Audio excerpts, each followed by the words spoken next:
इस वीडियो में 44वीं BPSC pre परीक्षा 2001 में इतिहास से जो प्रश्न पूछे गए थे उसको देखेंगे।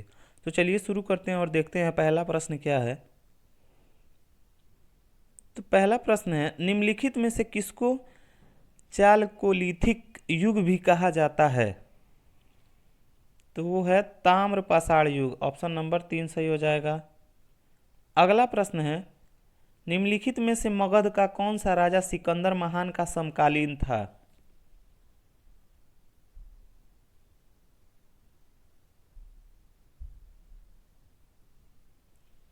तो इसका आंसर हो जाएगा घनानंद। ऑप्शन नंबर 2 सही हो जाएगा। अगला प्रश्न है, मौर्य वंश के पश्चात किस वंश का राजा स्थापित हुआ?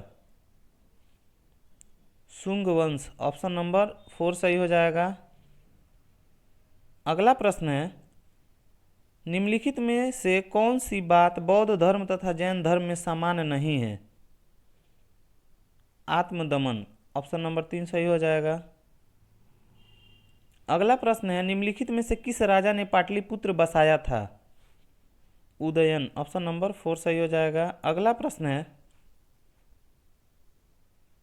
निम्नलिखित में से किस सुल्तान ने निजामुद्दीन औलिया ने भेंट करने से इनकार कर दिया था?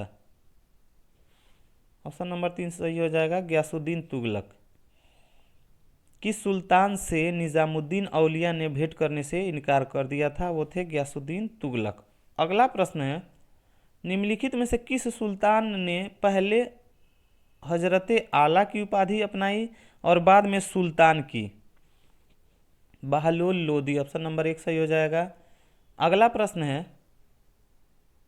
निम्नलिखित में से किस सुल्तान ने फलों की गुणवत्ता सुधारने के लिए उपाय किए?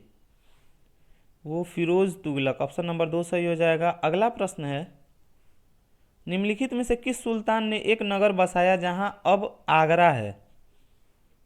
सिकंदर लोदी। ऑप्शन नंबर 4 सही हो जाएगा। अगला प्रश्न है, निम्नलिखित में से किस मुगल बादशाह को वजीर गाजीउद्दीन ने दिल्ली में दाखिल नहीं होने दिया था?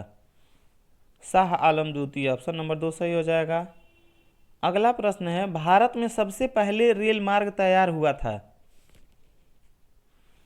1853 में। ऑप्शन नंबर 1 सही हो जाएगा, जो बंबई से थाने के बीच चला था। अगला प्रश्न है, निम्नलिखित में से किस अंग्रेज अधिकारी ने पुर्तगालियों को सौली के स्थान पर हराया था?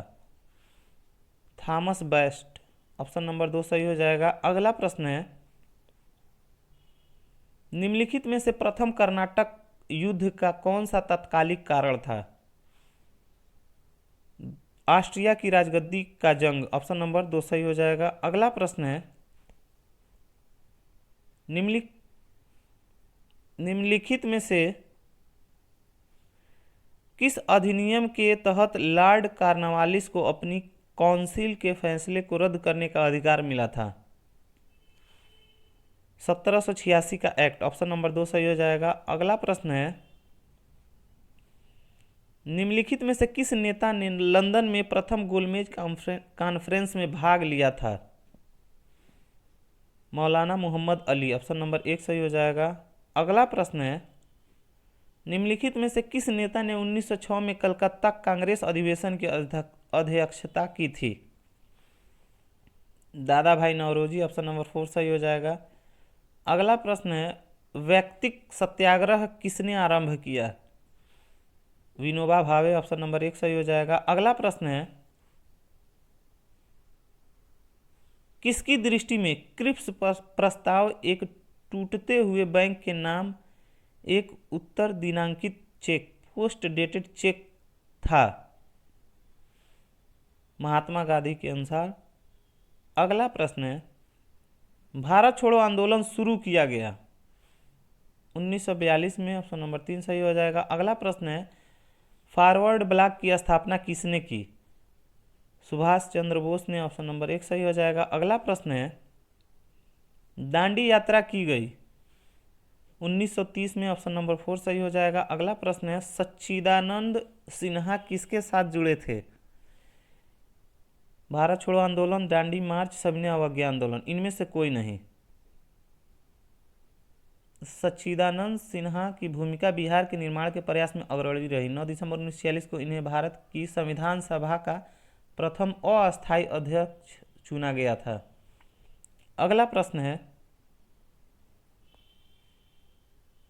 कांग्रेस सोशलिस्ट पार्टी की पहली बैठक हुई पटना में। ऑप्शन नंबर 3 सही हो जाएगा। अगला प्रश्न है, वंदे मातरम गीत लिखा था। इनमें से कोई नहीं होगा, क्योंकि वंदे मातरम गीत के रचयिता बंकिम चंद्र चटर्जी जी हैं। अगला प्रश्न है, स्वराज मेरा जन्मसिद्ध अधिकार है और मैं इसे लेकर रहूंगा, यह वक्तव्य किससे संबंधित है? ये भी इनमें से कोई नहीं हो जाएगा, क्योंकि यह वक्तव्य बाल गंगाधर तिलक से संबंधित है। उन्हीं बाल गंगाधर तिलक ने कहा था। अगला प्रश्न है, भारतीय राष्ट्रीय कांग्रेस की स्थापना की थी, किन्होंने की थी? A.O. ह्यूम ने। अगला प्रश्न है, बंगाल विभाजन हुआ 1905 में। ऑप्शन नंबर 1 सही हो जाएगा। अगला प्रश्न है, भारतीय राष्ट्रीय कांग्रेस का प्रथम अधिवेशन कहाँ हुआ था? बंबई में। ऑप्शन नंबर 1 सही हो जाएगा। अगला प्रश्न है,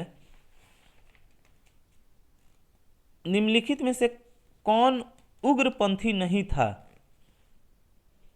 गोपाल कृष्ण गोखले। ऑप्शन नंबर 4 सही हो जाएगा। अगला प्रश्न है, महात्मा गांधी दिसंबर 1931 में खाली हाथ कहाँ से भारत लौटे थे? लंदन से। ऑप्शन नंबर 1 सही हो जाएगा। अगला प्रश्न है, गांधी इरविन समझौते पर हस्ताक्षर हुए 1931 में। ऑप्शन नंबर 1 सही हो जाएगा। अगला प्रश्न है, असहयोग आंदोलन का आरंभ किया गया 1920 में। ऑप्शन नंबर 1 सही हो जाएगा। और अंतिम प्रश्न है, निम्नलिखित में से किस नगर में सूर्य मंदिर स्थित है? तो ये है ऑप्शन नंबर 3 देव। सूर्य मंदिर बिहार के देव औरंगाबाद जिला में स्थित है। इसी के साथ यह वीडियो समाप्त होता है। धन्यवाद।